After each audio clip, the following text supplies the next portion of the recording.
En el Evangelio de Lucas. Así que acompáñame a Lucas capítulo 12.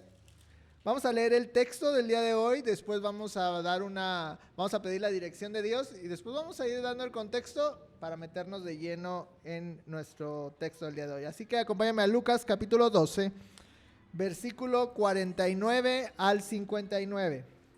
Es donde vamos a estar viendo el día de hoy. Generalmente, ¿cuál es la versión que utilizan acá? La que sea. Ok. Reina Valera. Bueno, me disculpo, traigo yo la NTV, así que, perdón, no me apedreen, por favor, ok.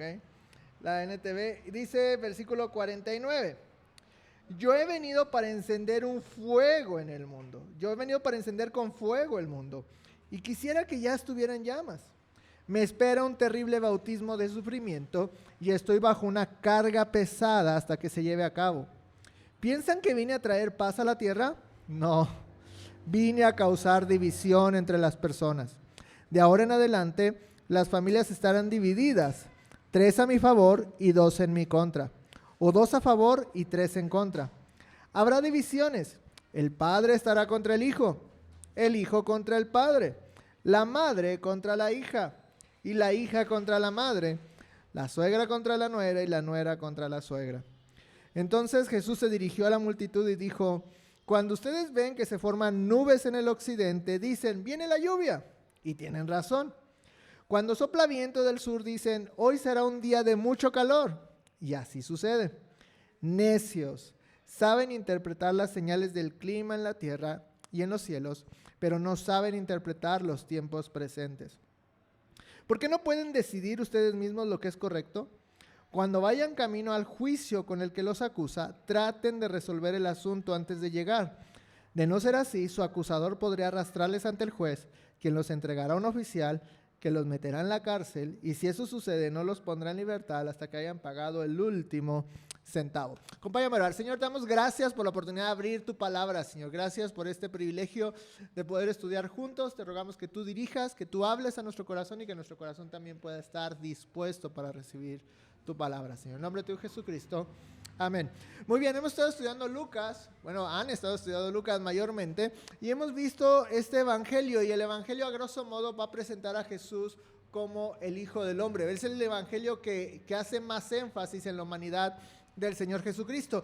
Y específicamente en el capítulo que estamos estudiando en este momento, el capítulo 12, es importante ver el contexto que rodea el texto que vamos a ver el día de hoy. Y es que del 1 al 12, por ejemplo, lo que está enseñando Jesús, o una de las cosas que enseña Jesús, es acerca de la hipocresía de los judíos. Y va a decirle, cuídense de la hipocresía. ¿Por qué? Porque dicen y no hacen, ¿no? Entonces, un llamado primeramente, ¿por qué? Porque los judíos cuidaban el aspecto externo de las cosas, pero olvidaban el corazón. Y más adelante, del 13 al 21, Jesús va a advertir acerca de la avaricia.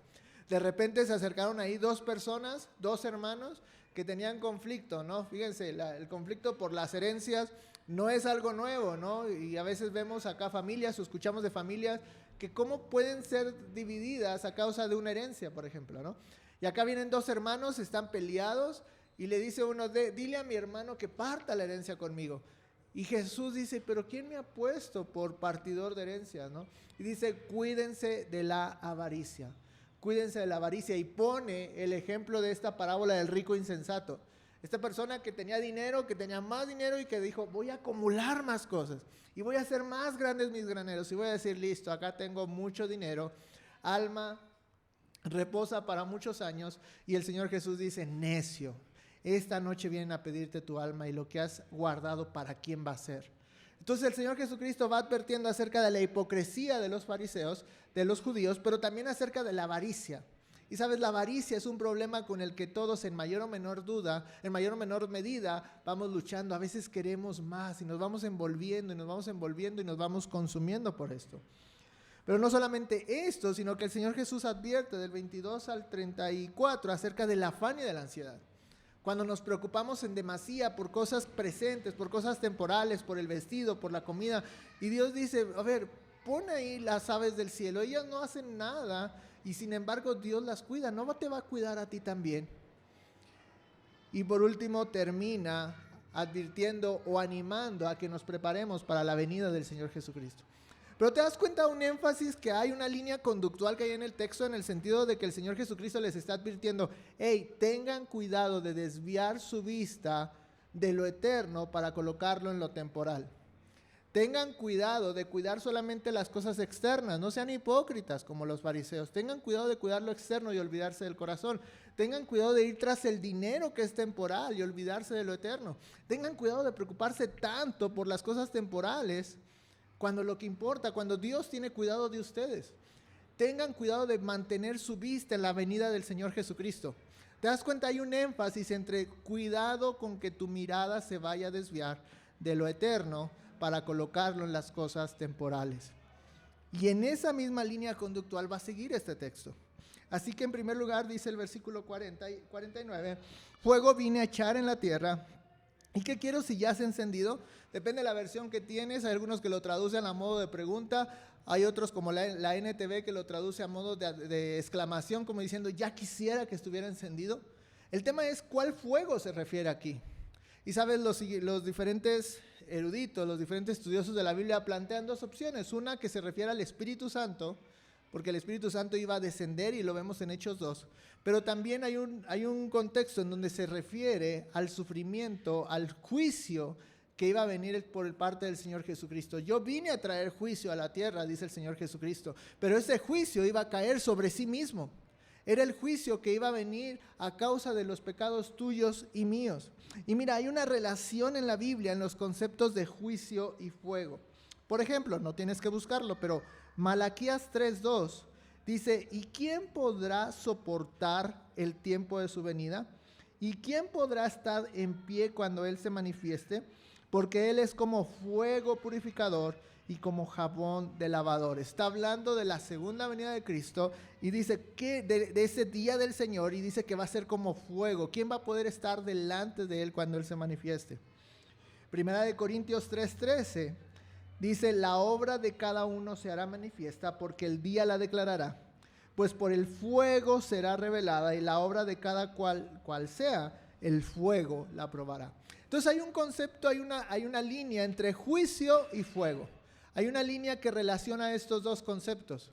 Entonces el Señor Jesucristo se está refiriendo, y más por lo que vamos a ver en el texto siguiente, acerca de lo que va a ser su sacrificio. Yo voy a traer juicio a la tierra.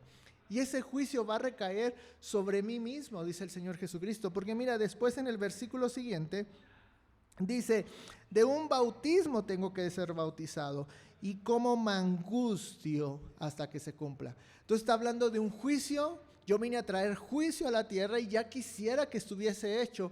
¿Por qué? Porque el Señor Jesucristo sabe que hasta que no se cumpla ese momento de juicio, tu salvación y la mía no va a estar garantizada. Hasta que no se cumpla ese momento de juicio sobre sí mismo, tu salvación ni siquiera va a ser posible.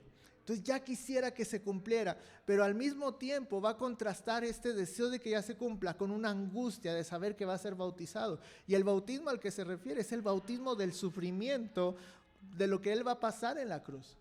Sabes, cuando pensamos en el sacrificio de Cristo, podemos llegar a pensar que su sacrificio es meramente físico. Es meramente lo que Él sufrió en su cuerpo, los latigazos, las burlas. Pero hemos perdido de vista también que hay un sufrimiento emocional, producto justamente de esas burlas, de ese desprecio, de ese desdén. Pero lo que es más, hay un sufrimiento espiritual al darse cuenta de que ha recibido la espalda del Padre y la ira del Señor se ha arrojado sobre Él por causa de tu pecado y mi pecado. Y hay una angustia terrible, hay una angustia terrible, hay una angustia que ningún ser humano, respetando lo que aquí ha pasado cada quien, pero yo te puedo garantizar que ninguno de nosotros hemos pasado la angustia que el Señor Jesucristo ha pasado. Entonces hay una angustia terrible que el Señor Jesucristo está cargando y dice, ¿cómo me angustio? Y te das cuenta, su sufrimiento no solamente fue en el momento del sufrimiento, en el momento de su sacrificio, sino fue antes. ¿Te das cuenta cómo, por ejemplo, cuando tú vas a enfrentar una situación difícil, no sé, alguna situación de salud, si alguien ha pasado acá por alguna cirugía, hay algún tema de salud físico, y tienes una fecha de cirugía ahí presente, y hay una preocupación y un desgaste emocional de decir, puede salir bien, pero puede salir mal.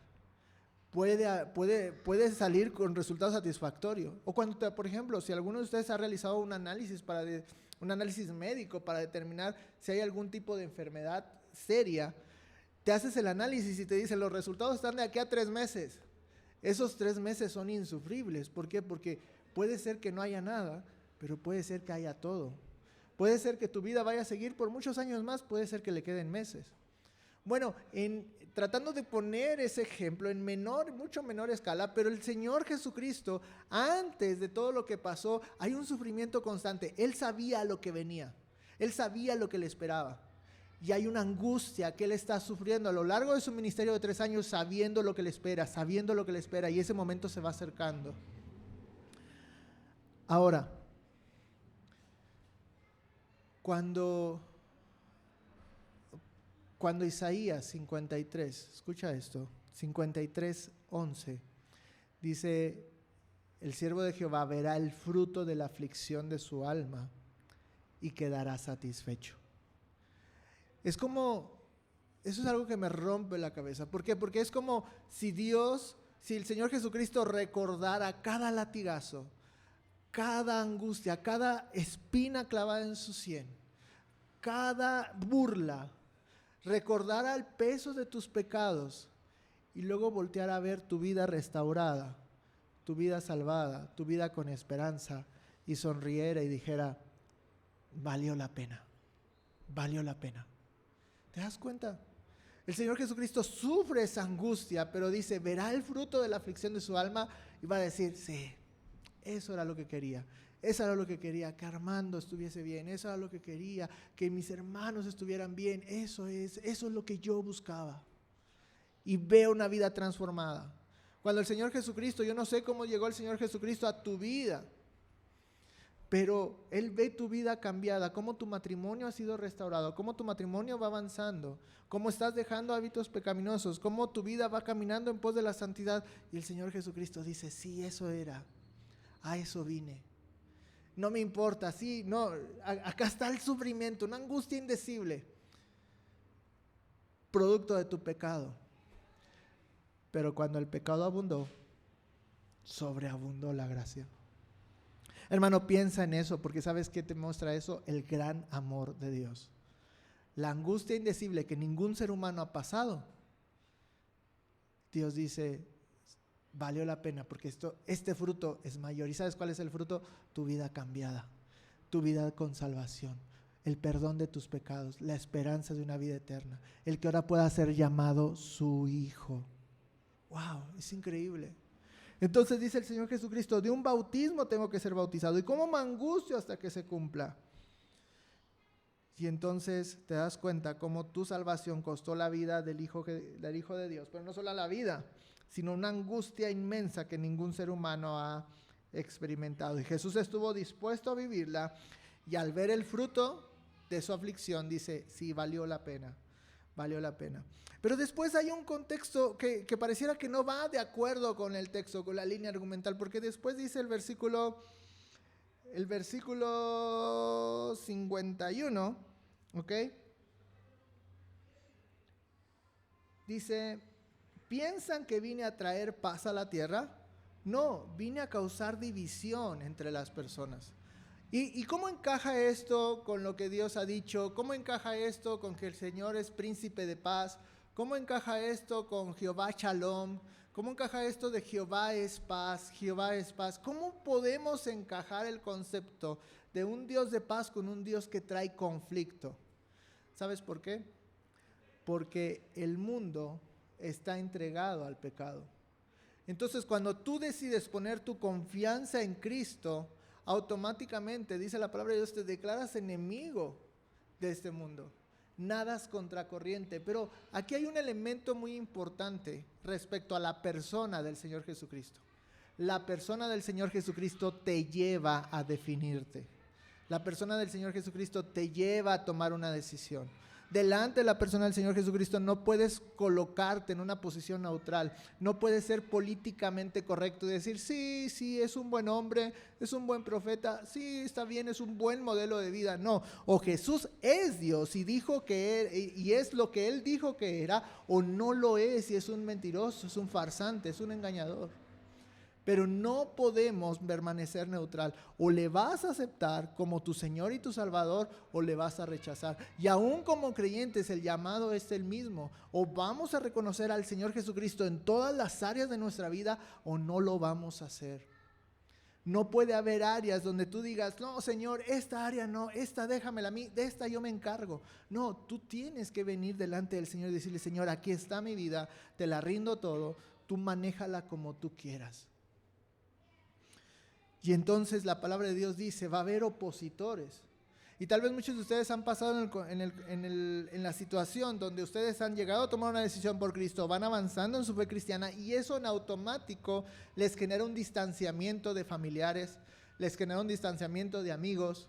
Y sabes, si eso pasa, déjame decirte algo, es algo natural. Solamente permíteme advertirte esto, no generes tú la división. O sea, no tomes la actitud de, ya soy cristiano, ya no me voy a juntar con esos mugrosos pecadores incircuncisos. No. Que la división se haga, la hagan ellos producto de que no pueden tolerar estar delante de la luz. No pueden tolerar. ¿Por qué? Porque su oscuridad se hace evidente. Pero va a ser algo orgánico, producto de que tú estás reflejando a Cristo. Pero no que no se haga algo como que tú lo rechazas, sino al contrario, tú estás ahí para alumbrarlos. ¿Ok?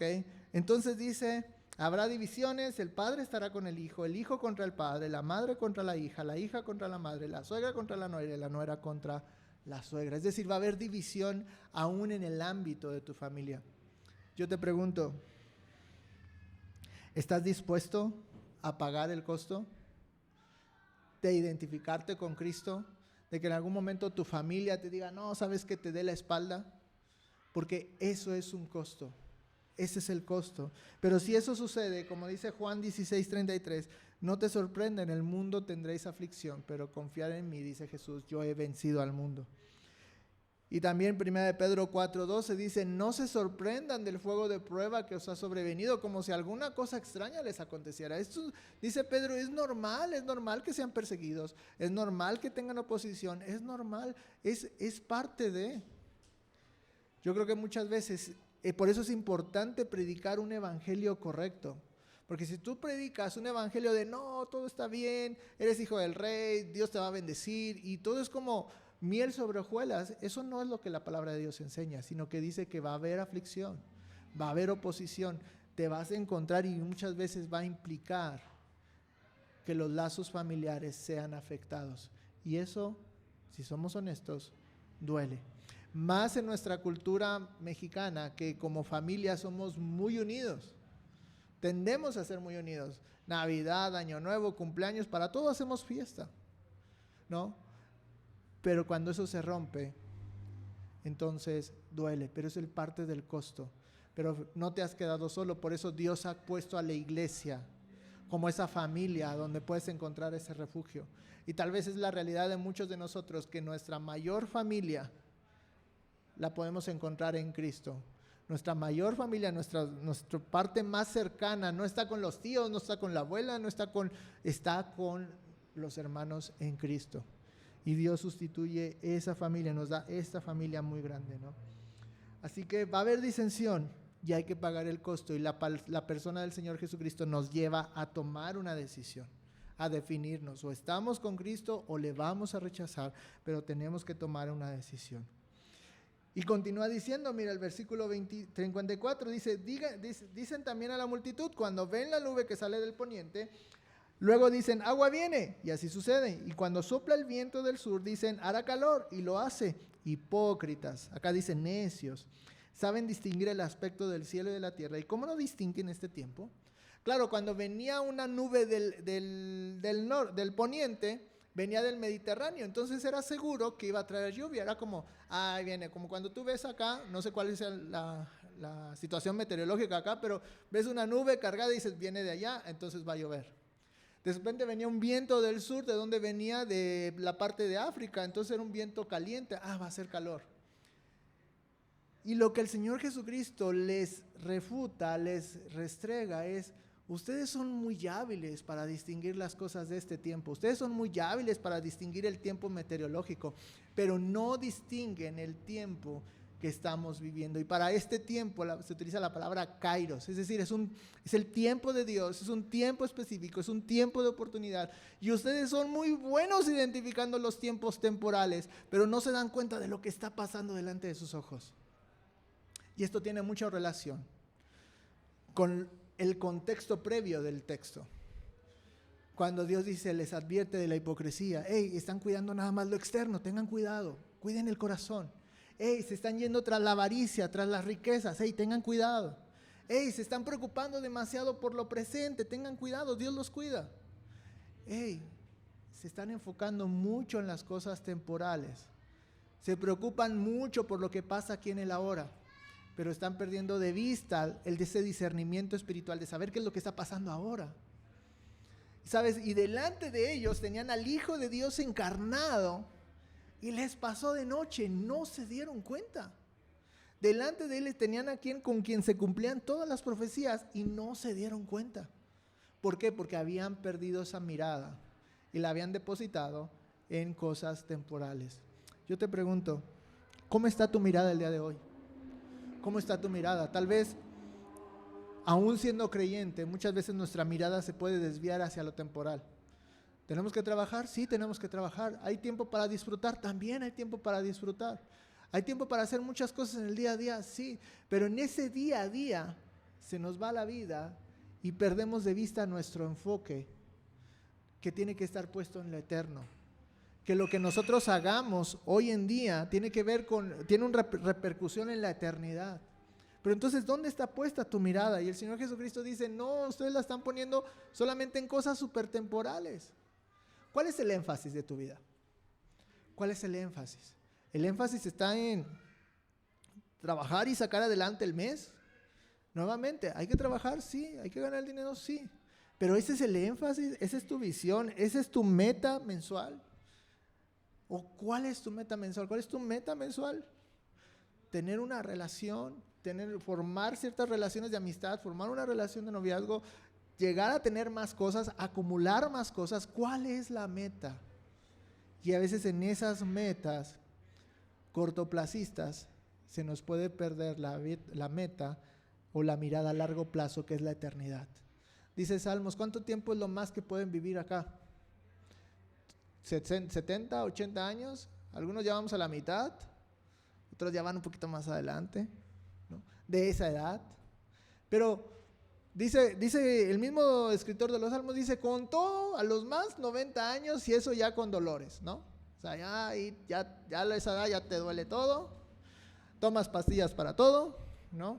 La espalda, la garganta, los oídos, o sea, ya el cuerpo se va desgastando, pues.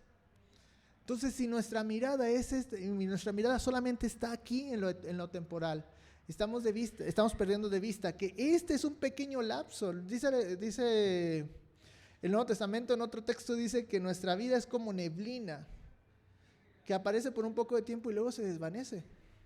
Los 70 años, hermanos, que vas a vivir acá son nada en comparación a una eternidad. Entonces, ¿dónde está tu énfasis?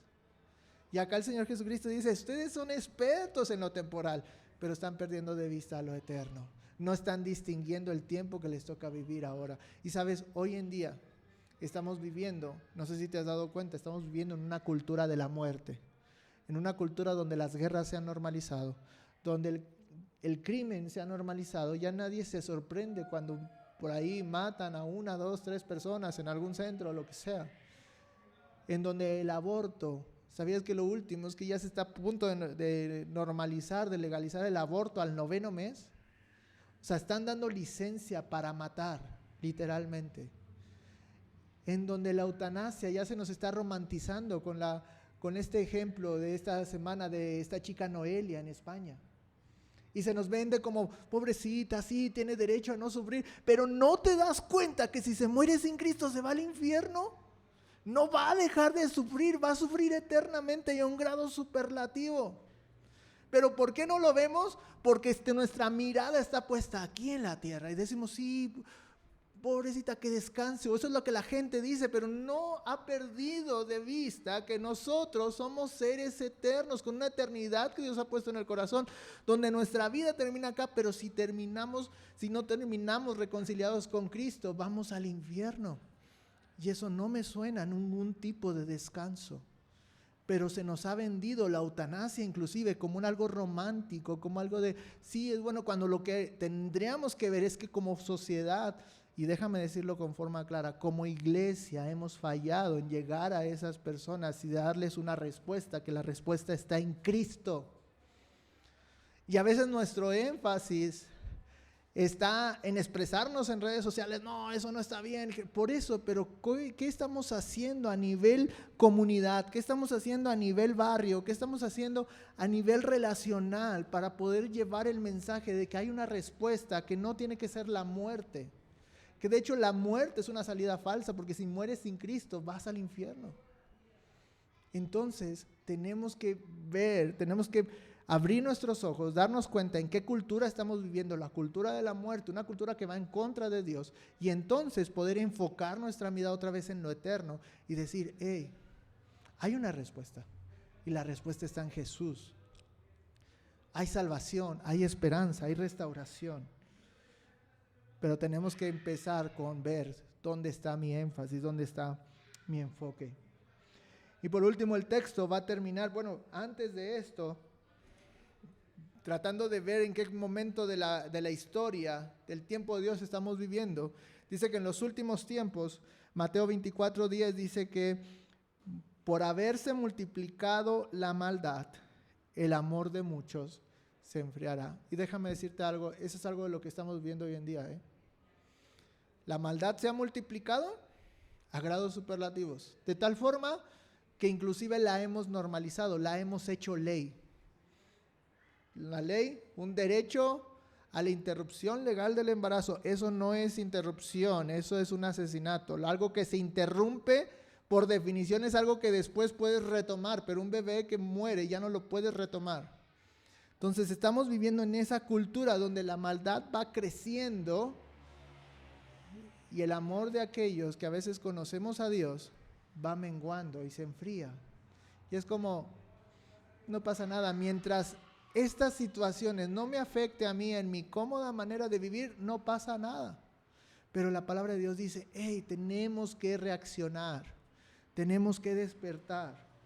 Y entonces es por eso que el texto va a terminar con una llamada de advertencia, una llamada de atención. Dice el versículo 57, ¿y por qué no juzgan por ustedes mismos lo que es justo? Dice, cuando vayan al magistrado con tu adversario, procura en el camino arreglarte con él. No sea que te arrastre al juez y el juez te entregue al alguacil y el alguacil te meta a la cárcel. Te digo que no saldrás de ahí hasta que hayas pagado aún la última blanca.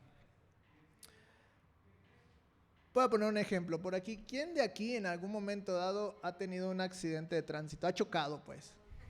¿Sí? Dígalo con orgullo, no pasa nada, ¿no? Ok, Armando lleva como 3 o 4. A ver, cuando hay un evento así, chocas, ¿no? Y tú dices, híjole, y ya te ves con el otro, los dos tienen seguro. A mí me pasó llegando a Morelia, ¿no? Entonces, ¿qué a veces qué es lo que haces? Oye, pues vamos a arreglarnos aquí, ¿no? O sea, ya sea depende de quién haya tenido la culpa, la gravedad y todo. Muchas veces una de las soluciones es, pues cada quien su golpe, ¿no? No lo hagamos más grande. ¿Por qué? Porque luego viene el tránsito y esos tránsitos son bien desgraciados, ¿no? Entonces te empiezan a decir, no, que infraccionaste, y luego si no traes la licencia o la traes vencida o no tienes seguro, y se empieza a agrandar algo. Y ya después tu auto termina en el corralón para sacarlo, cada día te cobran. O sea, la cosa se hace muy grande y a veces lo que haces o lo que optas tú es decir, ¿sabes qué?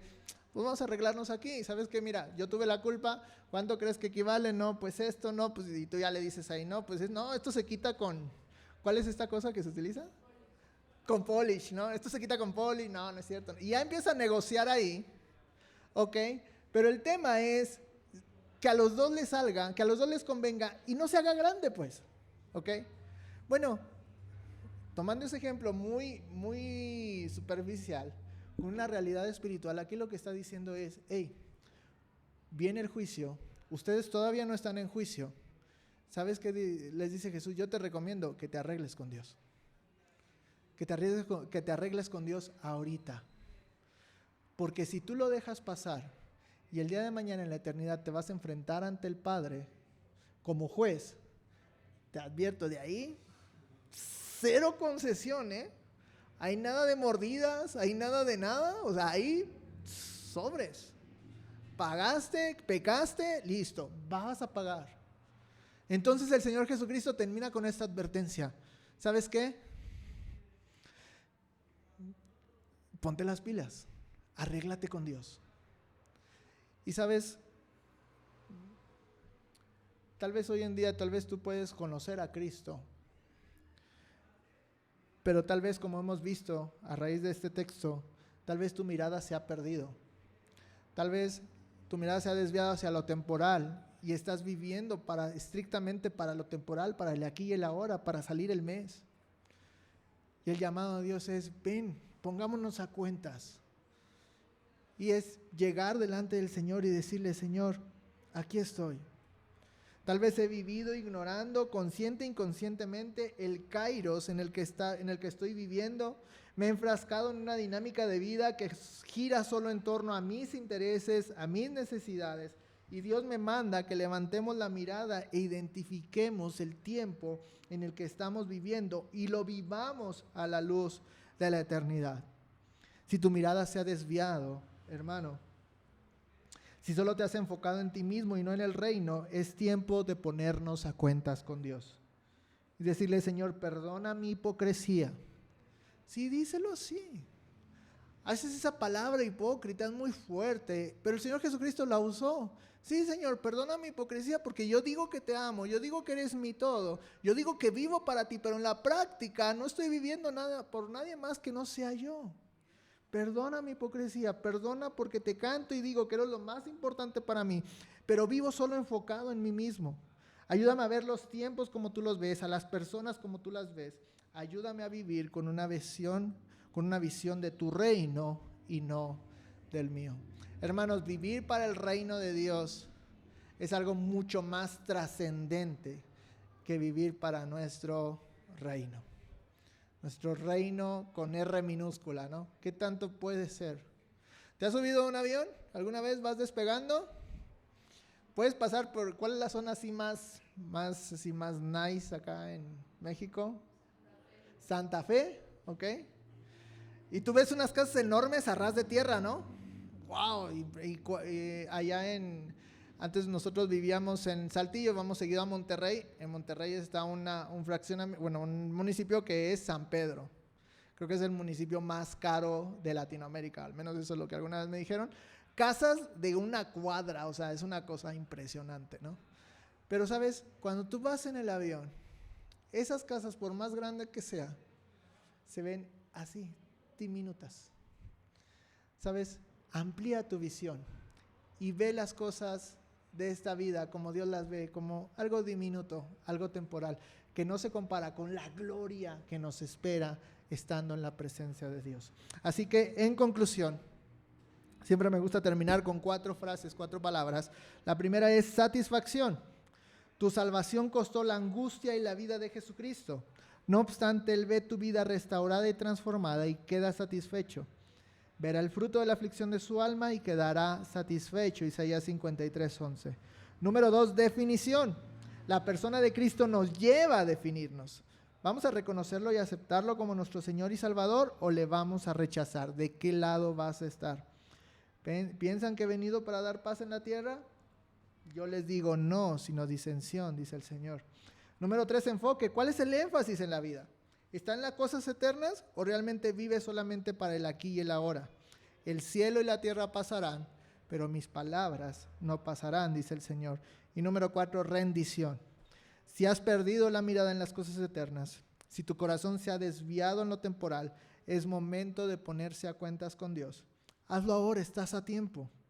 Crea en mí, oh Dios, un corazón limpio y renueva un espíritu recto dentro de mí. Oramos, Señor, te damos gracias. Gracias por esta tu palabra, gracias por la advertencia, la exhortación que tú nos haces, Señor, a poder levantar nuestra mirada, a levantarla de las cosas temporales y colocarla en las cosas eternas, Señor, y que tú nos ayudes a poder colocar las cosas en perspectivas, ver las cosas como tú las ves y vivir para tu